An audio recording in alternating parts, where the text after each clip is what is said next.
Jadi kalau kita lihat saat ini kita melihat situasi di potensi-potensi yang ada di tahun 2023, tentunya kami dari pihak Bank Muamalat juga sebetulnya kita sudah melakukan sosialisasi dan informasi terhadap nasabah-nasabah di Bank Muamalat pada khususnya untuk memberikan informasi yang memadai terkait dengan perkembangan atau situasi kondisi market yang ada di tahun 2022 hingga tahun 2023 yang akan datang. Dan tentunya kita barengi juga dengan informasi-informasi dengan produk-produk yang kita lihat cukup memadai untuk bisa menghadapi situasi-situasi yang ada saat ini maupun yang akan datang. Dan memang kalau kita perhatikan saat ini dengan adanya kenaikan inflasi, dengan kenaikan suku bunga acuan, secara tidak langsung juga tentunya mempengaruhi di perbankan syariah itu sendiri. Dan itu juga berdampak terhadap imbal hasil yang juga ikut merangkak naik ya, baik itu dari tabungan, deposito, ya, dan tentunya juga dari produk-produk investasi yang lainnya. Seperti yang tadi disampaikan oleh Pak Felix juga terkait dengan sukuk ya. Sukuk juga mengalami kenaikan ya dari sisi imbal hasil. Kalau kita perhatikan dari sukuk retail di awal tahun dan sukuk retail yang kita luncurkan di bulan lalu itu juga mengalami kenaikan.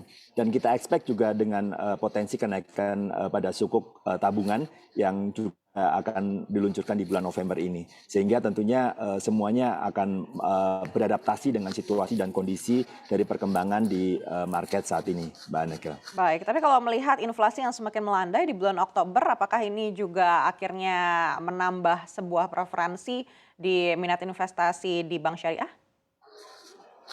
Ya, sebetulnya dengan adanya pergerakan di market tentunya semuanya ini selalu memberikan hikmah ya terhadap investasi. Seperti yang kalau kita perhatikan pada awal pandemi ya di tahun 2020 yang lalu itu kan kalau kita perhatikan indeks juga sempat mengalami koreksi yang cukup dalam ya. Akan tetapi dengan adanya koreksi pada indeks tersebut yang tadinya selama 2 tahun berturut-turut itu cenderung flat di angka 6.000. Justru dengan hikmah dari pandemi tersebut, indeks akhirnya bisa melejit menyentuh angka 7.000-an seperti itu. Jadi kita lihat juga hal ini juga saya kira market di Indonesia juga sudah cukup dewasa untuk menyikapi terhadap perkembangan di market karena dengan kondisi saat ini justru oleh para investor kadang-kadang dijadikan suatu momentum mereka untuk bisa mulai berinvestasi lebih giat pada saat market mengalami koreksi. Seperti itu Mbak Anaka. Baik, artinya untuk instrumen investasi di pasar saham ini masih menarik juga untuk nasabah-nasabah di bank syariah. Tapi bagaimana dengan instrumen investasi di forex? Apakah ini juga makin menarik? Ya, untuk instrumen di forex kita juga lihat bahwa saat ini juga kan kalau kita perhatikan the Fed ya suku bunga Fed juga mengalami kenaikan dan ini juga berdampak terhadap imbal hasil pada deposito di US dollar dan ini tentunya menambah minat bagi para investor yang selama ini mungkin ada kebutuhan akan US dollar.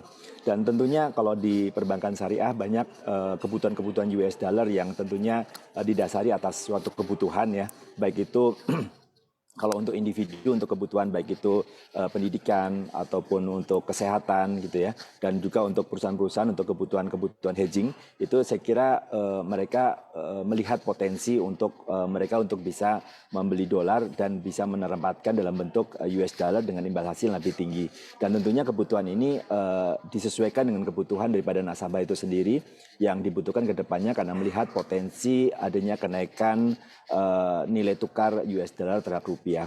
Tapi dengan kebijakan yang dilakukan oleh pihak regulator dengan menaikkan suku bunga acuan, ini diharapkan juga bisa menahan kenaikan nilai tukar US dollar terhadap rupiah. Ya, seperti itu, Mbak Ana. Artinya sekarang sudah terlihat pertumbuhan juga minat dari nasabah-nasabah untuk investasi berbasis valuta asing ini? Betul. Jadi kalau kita lihat memang diversifikasi ya, diversifikasi. Selain dari melihat sebetulnya di rupiah juga masih cukup menarik, tapi tidak juga kalah menariknya di US dollar.